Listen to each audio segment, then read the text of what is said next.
Hello students. आज आपके बीच में जिस टॉपिक पर डिस्कशन करने जा रहा हूं वो है एक साझेदारी संस्था में एक साझेदार किस स्थिति में अवकाश ग्रहण करता है और अवकाश ग्रहण करने के पश्चात में उसे क्या क्या उसके हिस्से में प्रदान किया जाता है और कैसे उसका हिसाब किताब का निपटारा किया जाता है। मतलब अकाउंटिंग ट्रीटमेंट उसके संदर्भ में कैसे किया जाता है जो इंडियन पार्टनरशिप एक्ट 1932 के तहत में संचालित रहता है। क्योंकि ये सर्वविदित है कि किसी भी साझेदारी संस्था में कम से कम 2 सदस्यों का होना अति आवश्यक है। क्योंकि अगर उस संस्था में अगर अकेला सदस्य है तो वह किसी भी हालत में साझेदारी संस्था नहीं कहला सकता है। क्योंकि साझेदारी संस्था कहलाने के लिए कम से कम 2 सदस्यों का नितांत आवश्यक है और उस संस्था में अधिकतम कितनी हो सकती है तो 20 हो सकती है। लेकिन अगर उस संस्था का नेचर, उस संस्था का प्रकृति अगर मनी मार्केट का रहा, बैंकिंग व्यापार करना रहा, वस्तुओं का आदान प्रदान करना नहीं रहा उस संस्था में, तो वैसी स्थिति में इंडियन पार्टनरशिप एक्ट के तहत में, अधिनियम के तहत में कहा गया है कि उस संस्था में अधिकतम सदस्यों की संख्या 10 होनी चाहिए। तो ये साझेदारी संस्था आज देखा जा रहा है कि आज के वातावरण में कि ये 3 तरह का जो व्यापार है, एक फर्स्ट सोल ट्रेड, दूसरा पार्टनरशिप और तीसरा ज्वाइंट स्टॉक कंपनी, ये तीनों मिल करके एक मानवीय आवश्यकताएं जितनी होती है उस आवश्यकताओं को पूर्ति करने की कोशिश की जा रही है। लेकिन आज सबसे अति प्राचीन और सबसे अधिकतम संख्या में कौन सा व्यापार है तो कहा जा सकता है कि सोल ट्रेड है। उस सोल ट्रेड में केवल एक ही व्यक्ति होते हैं, वह व्यक्ति ही प्रबंधन करता है, वह व्यक्ति ही पूंजी लगाता है, वह व्यक्ति ही जोखिम लेता है और वह सब चीज जिम्मेवारी अपने संस्था का लेता है। लेकिन जिस प्रकार मानवीय आवश्यकताएं असीम है, अनंत है, तो उस अनंत आवश्यकताओं को पूर्ति करने के लिए एक सोल ट्रेड है, एक एकाकी व्यापार उसके सामने बौना साबित होने लगा। तो तत्पश्चात ये क्या हुआ कि 1932 में एक अधिनियम पारित किया गया और इसमें कहा गया क्या कि इस स्वामित्व का बंटवारा होना चाहिए। स्वामित्व का बंटवारा करने का मतलब क्या हुआ कि जो एकाकी व्यापार में केवल एक स्वामी होता था, अब वहां पर अधिकतम 20 सदस्य हो सकते हैं। इसका मतलब हुआ कि वो साझेदारी संस्था में 20 सदस्य और कम से कम 2 सदस्य हो सकते हैं। तो स्वामी का बंटवारा करने का मतलब यही चीज हुआ कि अगर एक स्वामी, एक प्रोपराइटर अगर जितना पूंजी लगाता है तो उस अनुपात में उस व्यक्ति को भी पूंजी लगाना पड़ेगा।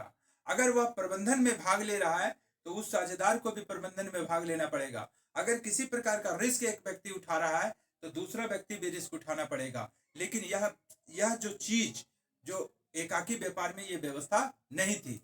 तो जितने सारे सदस्य होते हैं ये भविष्य में किसी प्रकार का गलतफहमी ना हो, किसी प्रकार का शंका ना हो, किसी प्रकार का मतभेद ना हो, इस चीज से बचने के लिए एक प्रारूप तैयार किया जाता है जो लिखित भी हो सकता है और मौखिक भी हो सकता है, जिसका नाम दिया गया है पार्टनरशिप डीड यानी कि साझेदारी संलेख। ये साझेदारी संलेख में क्या वर्णित होता है कि जो साझेदार जितनी पूंजी लगाते हैं और किस अनुपात में वह लाभ लेते हैं और उसको जोखिम वहन करने की क्षमता कितनी होती है, ये भी चीज वर्णन किया हुआ रहता है। मतलब उस डॉक्यूमेंट्स में भविष्य की सारी चीजें लिखित भी होती है और अगर कोई सदस्य चाहेगा, जितने सारे सदस्य साझेदारी संस्था में, वे लोग सोचे और आपसी विश्वास के आधार पर ये लिखित ना होकर के मौखिक भी है, ये भी हो सकता है। लेकिन कौन अच्छा रहेगा, मौखिक या लिखित? तो ज्यादा अच्छा लिखित होता है। ये साझेदारी संलेख यानी कि एक एग्जाम के लिए, आप लोगों का एग्जाम के लिए आता है क्वेश्चन कि what do you mean by the partnership deed and explain about it.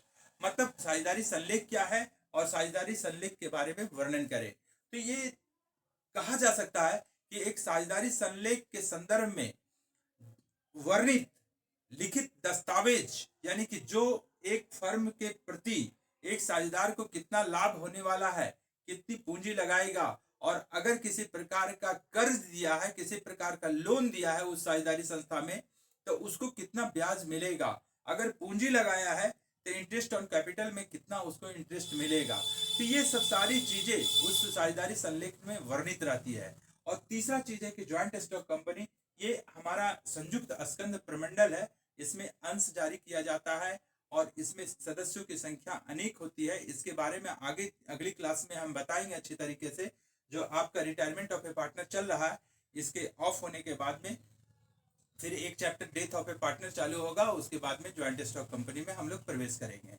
तो यहाँ पर बात आ रहा है कि जो क्लासेस जो चल रही थी तो उसमें से क्वेश्चंस काफी बताया गया है और ये संभवतः कुछ क्लासेस और चलेगी इसकी और उसके बाद में ये चैप्टर समाप्त हो जाएगा। तो आज आपको एक सेलेक्टेड और इम्पोर्टेंट क्वेश्चन आपका बताया जा रहा है, वह है 31, जो आपको कल पीडीएफ के माध्यम से भेजा गया था, लेकिन कमेंट आया था कि सर मुझे समझ में नहीं आया ये, फिर पुनः इसको अच्छी तरीके से बता देने के लिए तो मैं आपको बता दे रहा हूँ। क्वेश्चन नंबर 31, इसमें कहा क्या हुआ है। सबसे पहले क्वेश्चन को स्टडी कीजिए, बुक्स सामने रख लीजिए आप लोग।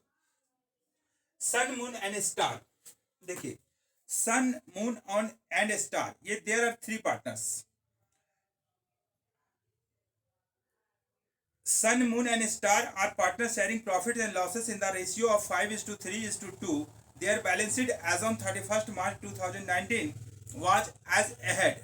तो लाइबिलिटी पोर्शन में दिया हुआ है और एसेट्स पोर्शन में दिया हुआ है, और एडजस्टमेंट में क्या दिया हुआ है कि on above date Moon was retired.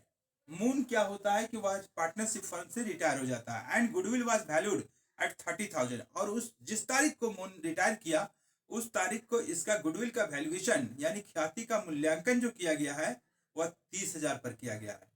Following adjustments are made in the above balance sheet. Stock was increased by 10%, make provision for doubtful डेब्ट at the rate of 5%, and outstanding wages 1,000, investment was found over valued by 3,000। इसका मतलब क्या हुआ कि जो investment का मूल्यांकन किया गया है 12,000 पहले, आज देखा क्या गया कि 3,000 इसको ओवर वैल्यूएशन किया गया है, मतलब अधिमूल्यांकित कर दिया गया है। तो आपको बनाना है prepare revaluation account, balance sheet and after the retirement of moon, moon के रिटायरमेंट होने के पश्चात है। मतलब कंटिन्यू पार्टनर कौन कौन है, सन and star.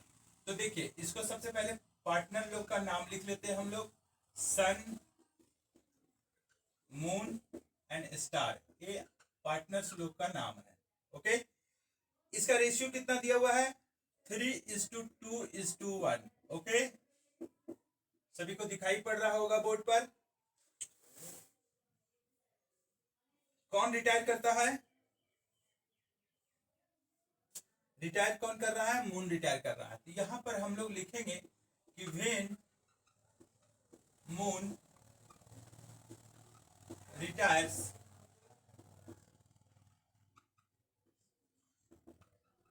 From firm the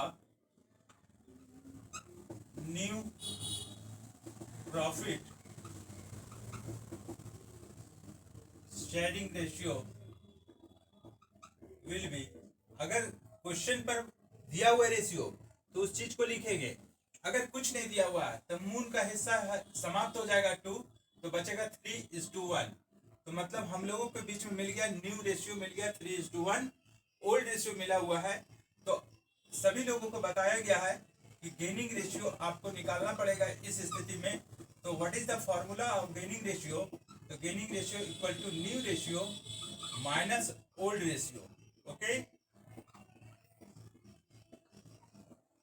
तो किसका किसका निकलेगा, तो सन का निकलेगा जो कंटिन्यू पार्टनर है सो, और फॉर स्टार का निकलेगा। ओके, तो इसका न्यू रेशियो कितना होगा, 3+1 that means 3/4 and 1/4 for star, minus minus, and old ratio will be 3+2 that means 5, 5+1 that means 6, तो it means 3/6। Okay, and 1/6। In this condition 4 and 6 LCM will be 12, 4 and 6 LCM will be 12, 12 divided by 4 that means 3, 3 into 3 that means 9, minus 12 divided by 6, conclusion will be 2, 2 into 3 is equal to 6, so 3/12, 6 and 4 LCM will be also 12, 12 divided by 4, that means 3. 3 into 1 is equal to 3, minus 12 divided by 6, it means 2. 2 into 1 is equal to 2. 1 by 12. And next step, 3 by 12 and 1 by 12. In this condition, denominator of the both fractions are the same, so we can use according to the ratios rule. Numerator 3:1, it is the gaining ratio of sun and star. Okay, तो हमें निकल गया old ratio हमारा 3:2:1, new ratio हमें निकल गया है 3:1 and gaining ratio also the same 3:1. Okay, revaluation account क्या बनेगा? सबसे पहले इसको देखते हैं हम लोग. आपको मैं पहले भी बता चुका हूं कि revaluation account treated like an as a nominal account. And what is the formula of nominal account? Debit all expenses and losses, credit all income and gains,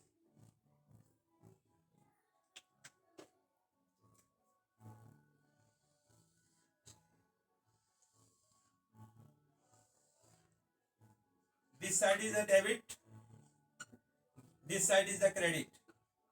First column, particulars, amounts, particulars, amounts,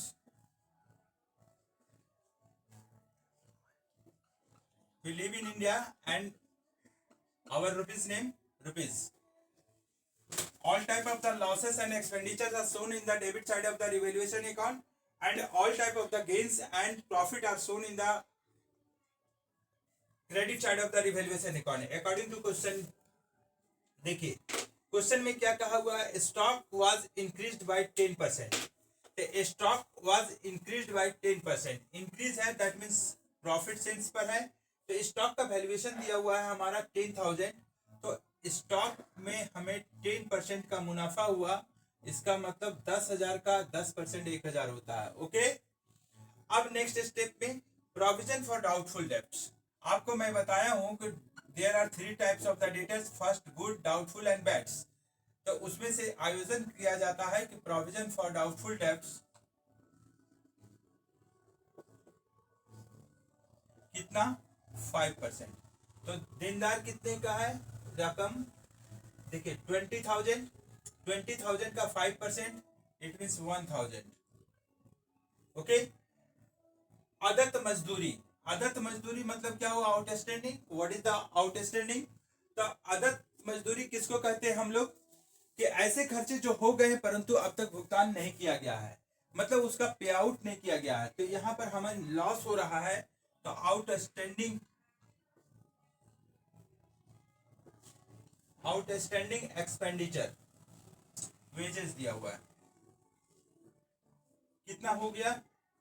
1,000. Right.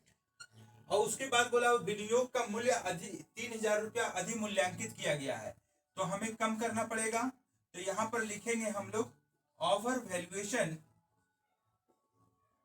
In investment.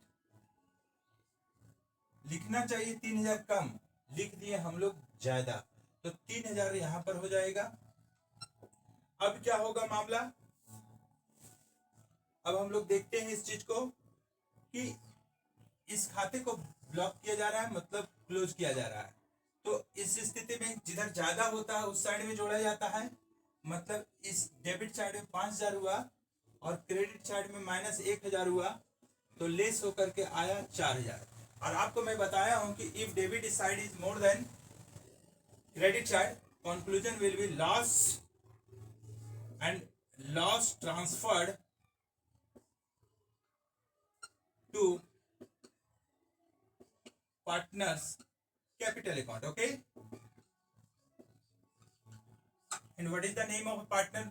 First partner name sun, second partner name moon, and last partner name is star. And old ratio will be 3 plus 2 plus 1. That means 3 by 6 and 2 by 6 and 1 by 6. कितना हो जाएगा? इसको divide कीजिए 4,000 से. 4,000 को 6 से divide कीजिए 6 से 6 छक 36,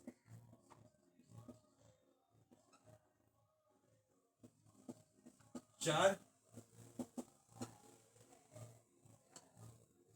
666, 666, इसका कितना निकल जाएगा? 666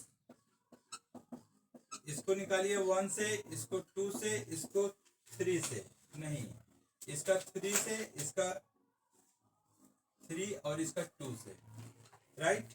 1 2 3 इसका सबसे पहले निकाल लेते हैं। सबसे पहले तो अगर निकालते हैं इसका 6.66, तो 2 छक 12, 2 छक 12 और 1 13, 1 2 छक 12 और 1 13, 2 छक 12 और 1 13, 2 छक 12 और 1 13, दुगना हो जाएगा। और तीसरा में क्या होगा?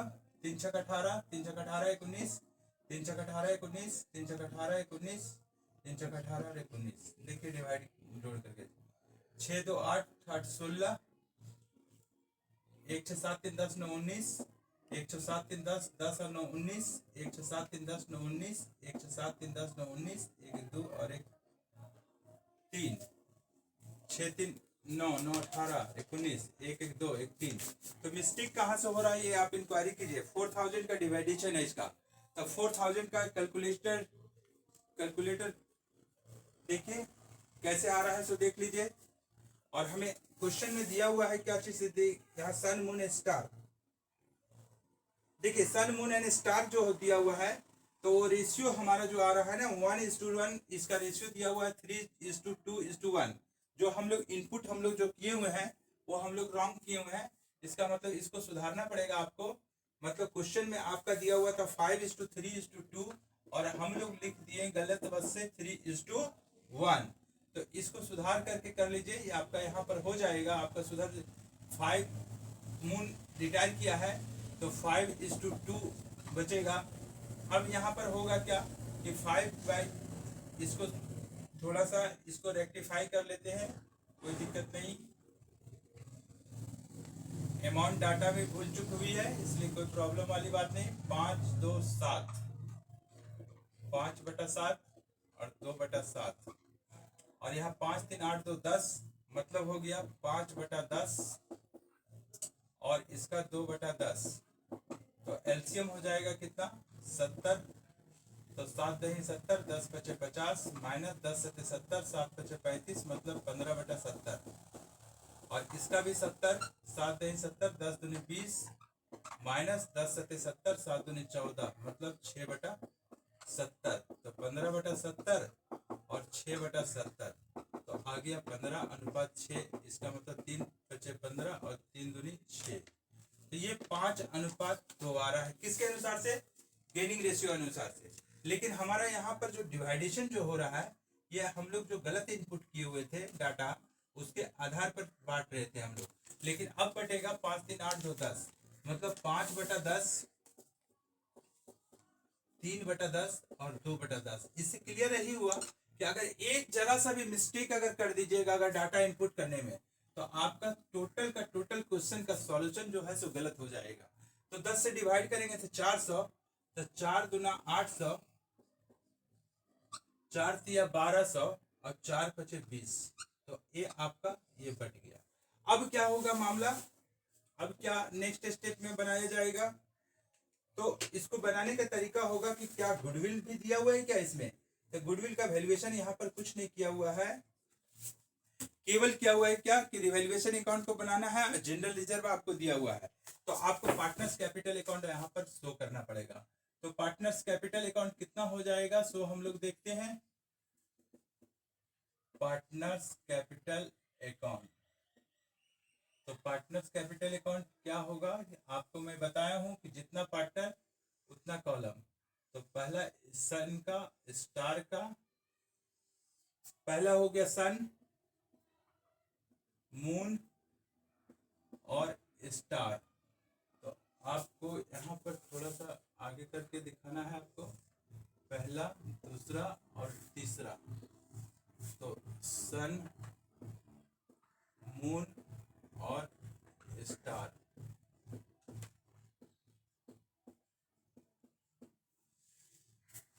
यहाँ पर देखिए रुपीज। अब देखिए पुराना पार्टनर जो है उसका पूंजी कितना लगाया था, सन कितना लगा हुआ है, तो सन का लगा हुआ है 25,000 रुपया। तो यहाँ लिखेंगे बाई बैलेंस बीडी 25,000। उसके बाद कितना दिया हुआ है मून का 15,000 और इसका 10,000। ओके 10,000। और कुछ दिया हुआ है क्या बैलेंस शीट में? हाँ दिया हुआ है। कितना दिया हुआ है? तो जनरल रिजर्व दिया हुआ है। कितना रकम है इसका? है इसका रकम है 5,000। तो 5,000 को ये पुराना समायोजना है, इस वजह से पुरानी समायोजना को पुराने अनुपात में निकाला जाता है। तो 5 3 8 2 10, 10 से भाग देंगे 5,000 में तो 500, 500 गुना 5 बराबर 2500, अब 500 गुना 3 बराबर 1500, अब 500 गुना 2 बराबर 1,000। ओके अब अगला क्या है, जो रिवैल्यूएशन अकाउंट का हमें लॉस आया हुआ है, ये लॉस हमारा क्रेडिट है, तो हम इसको डेबिट में लिखेंगे। तो संबंधित खाते का नाम है रिवैल्यूएशन अकाउंट। कितना दिया हुआ है?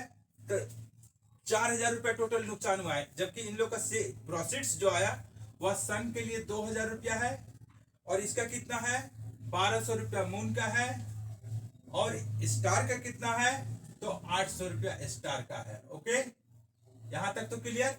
अब इसके आगे और कुछ बोला हुआ है क्या, एक जरा सा अवलोकन कर लिया जाए क्वेश्चन को। और ख्याति का मूल्यांकन जो हुआ है, गुडविल ऑफ द फर्म, वह दिया हुआ है आपका, कितना दिया हुआ है 30,000। तो रिटायर कौन किया है? Moon share of goodwill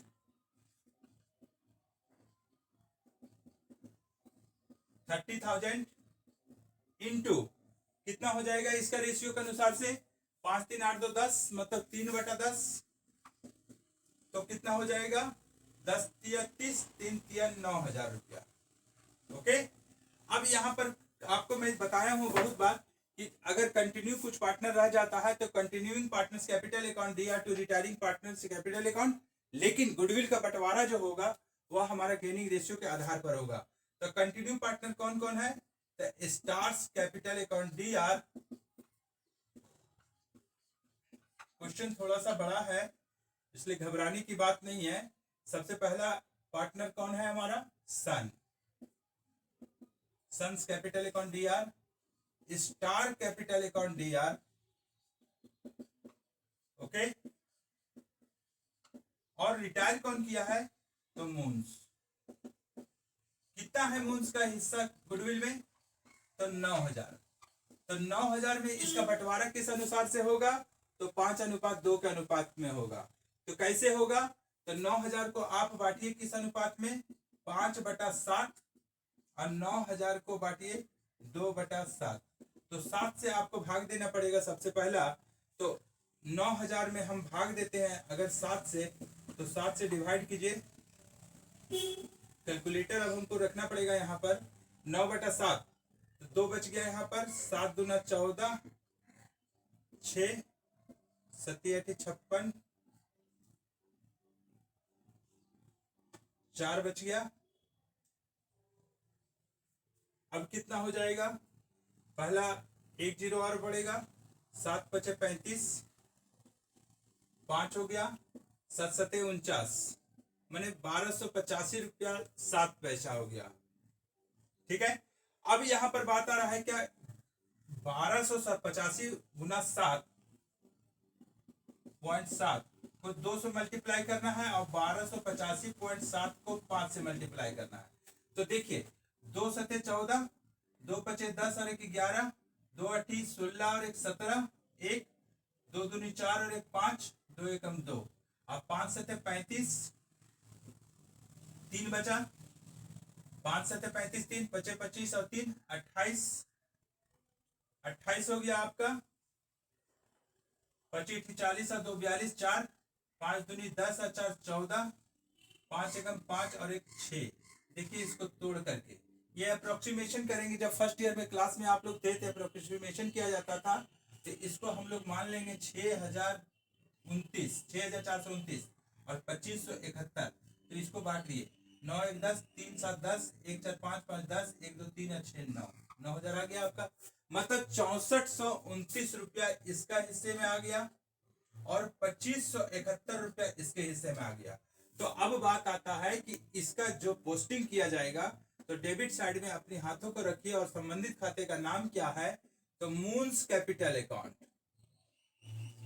moons capital account कितना कितना है भाई, तो 6429 रुपया सन का है। किस लिए ये बियर कर रहा है, किस लिए वहन कर रहा है, क्योंकि मून छोड़ करके चला जा रहा है, तो मून के हिस्से में तो कुछ मिला नहीं, बल्कि 2571 रुपया जो छोड़ा वो किसको वहन कर रहा है, स्टार। तो अब इस साइड में क्या होगा, तो मून हमारा क्रेडिट साइड में दिया हुआ है, तो अपने हाथों को क्रेडिट साइड में रखेंगे और संबंधित खाते का नाम क्या है, तो पहला पार्टनर का नाम है सन्स कैपिटल अकाउंट और दूसरा पार्टनर का नाम है स्टार कैपिटल अकाउंट। ओके, कितना हो जाएगा,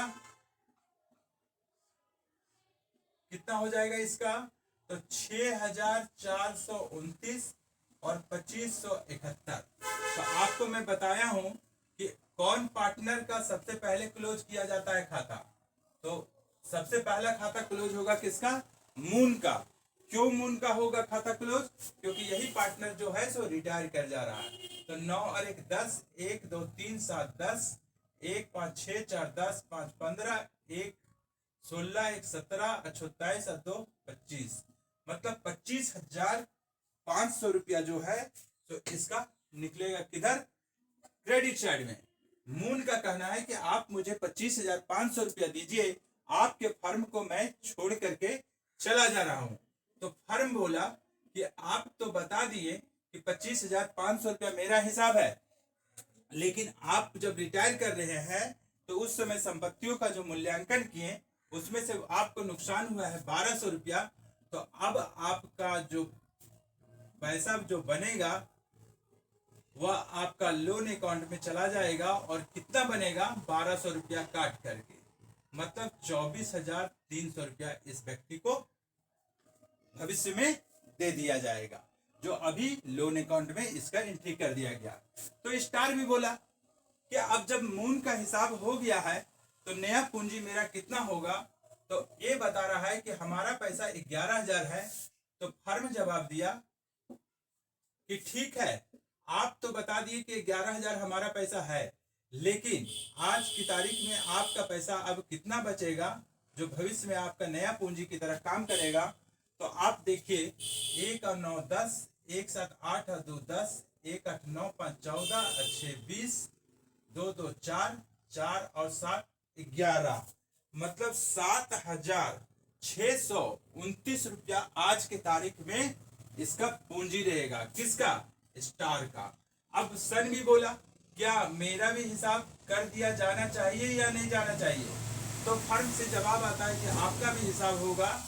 तो आपका हिसाब में 27,500 रुपया आया हुआ है, लेकिन आपकी तरफ से नुकसान हुआ है 2,000 और 6,429, इसको माइनस करके बचेगा 9 और 1 10, 1 2 3 और 7 10, 1 4 5, 6 और 2 8, 8 और 9 17, मतलब 19,071 रुपया इसका नया पूंजी के रूप में आ जाएगा। तो ये आपका 19,071 आ चुका है और 25,071 रुपया भी 25,171 रुपया भी आ चुका है। तो अब मामला आता है क्या कि एक नया चीज बोल रहा है क्वेश्चन में, हम इसको मिटा रहे हैं। अब देखिए, एक बैलेंस शीट बनाया जाएगा और एक क्वेश्चन कंप्लीट हो जाएगा आपका। देखिए, बैलेंस शीट हमारा एक स्टेटमेंट फॉर्मेट में बनाया जाता है और यह व्यापार का आईने की तरह काम करता है। यहाँ लिखेंगे हम लोग बैलेंस शीट और एज ऑन मतलब हुआ जिस डेट में वह व्यक्ति रिटायर कर रहा है, 31 मार्च 2019। सबसे पहले हम लोग एक कॉलम को क्या कहलाएगा, डेबिट और क्रेडिट इसमें नहीं होता है। क्या होता है इसमें, एक साइड होता है कैपिटल एंड लायबिलिटीज और दूसरे साइड होता है बैलेंस शीट में एसेट्स एंड प्रॉपर्टीज। तो इसको हम लोग कैसे लिखेंगे, कैपिटल एंड लायबिलिटीज। क्या इधर डेबिट लिखे, नहीं, कभी भूल नहीं करना इस बात को। अमाउंट्स इस साइड में क्या लिखेंगे हम लोग, एसेट्स एंड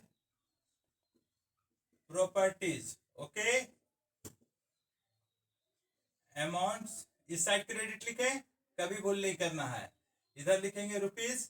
अब देखते हैं कि जो बैलेंस शीट, नया बैलेंस शीट बन रहा है, ये केवल स्टार और सन का बन रहा है। मून तो यहां से रिटायर कर गया, तो अब पुराने बैलेंस शीट को हम सहारा लेते हैं। सबसे पहले यहां पर दिया हुआ है बैंक, लिख लिया मैंने बैंक। कितना रकम दिया हुआ है, 6000, किसी प्रकार का प्रभाव नहीं पड़ा, मैंने भी लिख लिया 6000। अब आता है बात स्टॉक। स्टॉक कितना दिया हुआ है पुराने बैलेंस शीट में, 10,000। क्या रिवैल्यूएशन अकाउंट में किसी प्रकार का परिवर्तन हुआ था? हाँ हुआ था। क्यों हुआ था? मैंने इस साइड में एप्रिसिएशन साइड में 10% को बढ़ाया था, तो 10% वैल्यू इसका एप्रिशिएट कर गया, दैट मीन्स 1000। तो कितना हो गया, 10,000 और 1,000, 11,000 हो गया। अब अगला स्टेप में क्या दिया हुआ है, बिल रिसीवेबल। तो बिल रिसीवेबल को हम लोग शॉर्ट में ऐसे भी लिख सकते हैं, इसमें किसी प्रकार का प्रभाव नहीं पड़ा था, या ज्यों का त्यों रह जाएगा। अब आता है नेक्स्ट आइटम में डेटर्स, मतलब देनदार। कितने का है, 20,000 का। इसमें से शंका हुआ व्यापारी को कुछ पैसा डूब जाएगा, जिसके लिए वह 5% का प्रोविजन किया है, मतलब 1,000 रुपया का डूब जाने की संभावना है। तो आज के तारीख में उसका डेटर्स कितना बचेगा, 19,000 का। अब अगला स्टेप में क्या है, इन्वेस्टमेंट। ये हमारी संपत्ति इन्वेस्टमेंट कितने के दिखाया हुआ था पुराना बैलेंस शीट में, 12,000। लेकिन यह पकड़ में आया कि अधिमूल्यांकित 3,000 रुपया कर दिया गया है, तो 3,000 रियल वैल्यू लाने के लिए 3,000 रुपया घटाना पड़ेगा। तो आज के तारीख में 9,000 हो गया, ओके। अब अगला स्टेप में दिया हुआ है मशीनरी। ये भी अस्थाई संपत्ति हमारी है, इसमें क्या हुआ, कोई परिवर्तन नहीं हुआ, 18,000 का 18,000 लिख दिया जाएगा। अब लायबिलिटी साइड में देखते हैं, क्रेडिटर में। क्रेडिटर में कुछ परिवर्तन हुआ है, कुछ नहीं हुआ सर, कुछ नहीं हुआ है, 8,000। अब दूसरा स्टेप में क्या है, बिल्स पेबल।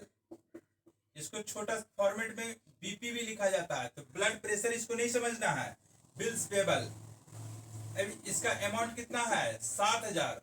अब नेक्स्ट स्टेप में जनरल रिजर्व दिया हुआ है। क्या मैं लिखूं यहाँ जनरल रिजर्व, कतई नहीं लिखूं। क्यों ना लिखूं, क्योंकि यहाँ जनरल रिजर्व को इसको डिस्ट्रीब्यूशन इसको जगह पर कर दिया गया है, तो जनरल रिजर्व यहाँ से डिलीट हो जाएगा, मतलब इग्नोर कर दिया जाएगा। और नेक्स्ट स्टेप में हमारा क्या है, Moon's loan account, it is like as an liabilities. यहाँ स्पष्ट लिखते हैं कि अब मून तो पार्टनर नहीं रहा, तो इसका कर्ज खाते में जो रकम है इसको लिख देंगे, मतलब 24,300। अगर बढ़िया से ध्यान दीजिएगा तो बना लीजिएगा। और नेक्स्ट स्टेप में क्या है, तीनों का दिया हुआ है बैलेंस शीट में कैपिटल्स, तो 3 तो अब रहे नहीं, अब रहे कौन, 2। कौन कौन रहे, सन और स्टार। तो सन का पूंजी कितना है और स्टार का पूंजी कितना है, तो सन का पूंजी है 19,071 और 7,629। तो ये दोनों को जोड़ के फर्म का पूंजी कितना हो जाएगा, 8 है 2 10, 1 6 7 9 7 16, मतलब 26,700। अब देखिए दोनों साइड बैलेंस शीट को मिलाने का कोशिश कीजिए, यानी कि मिलना चाहिए। अगर नहीं मिला तो समझिए कहीं ना कहीं मिस्टेक हुआ है। तो कितना हो जाएगा इसका, जोड़ के देखिए आप, 0 0 0 6 1 7 4 11 9 20 9 29 8 37 3 1 4 5 और 6, शायद है, आंसर है, यानी कि ये सही है। इस साइड देखिए, 7 और 3 और 10, 1 8 9 7 16 4 20 और 6 26, 26 आ गया।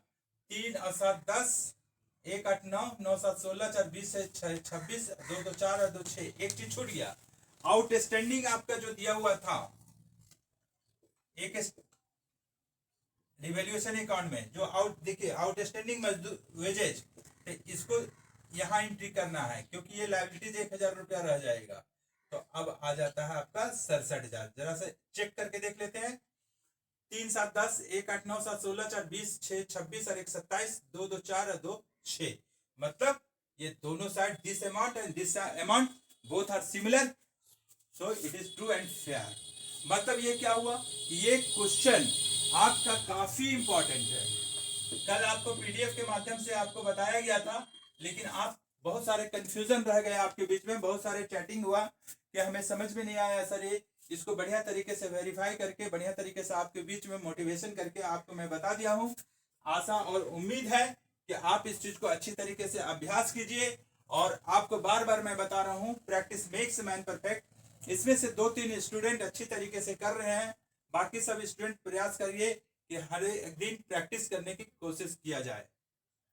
अब ये सवाल जितना सारा है वो कंप्लीट हुआ 31 का। अब एक क्वेश्चन आपको मैं बताने के लिए कोशिश कर रहा हूं, लेकिन टाइम का अभाव है जिसके कारण से नहीं हो पा रहा है इसमें, लेकिन आप कोशिश कीजिए कि 31 और 32 आपको पास में होमवर्क के रूप में मैं दे रहा हूं आपको। 31 और 32 मतलब ये क्वेश्चन काफी बड़ा था, आप अच्छी तरीके से समझिए अच्छी तरीके से और बनाने की कोशिश कीजिए। और नेक्स्ट क्लासेस में मैं इस संदर्भ में फिर बताऊंगा आगे कि आखिर क्या क्या आर्ट और टेक्निक है कि इसको अकाउंटिंग ट्रीटमेंट कैसे किया जाता है। ओके, आज का क्लास में बस इतना ही। Thank you.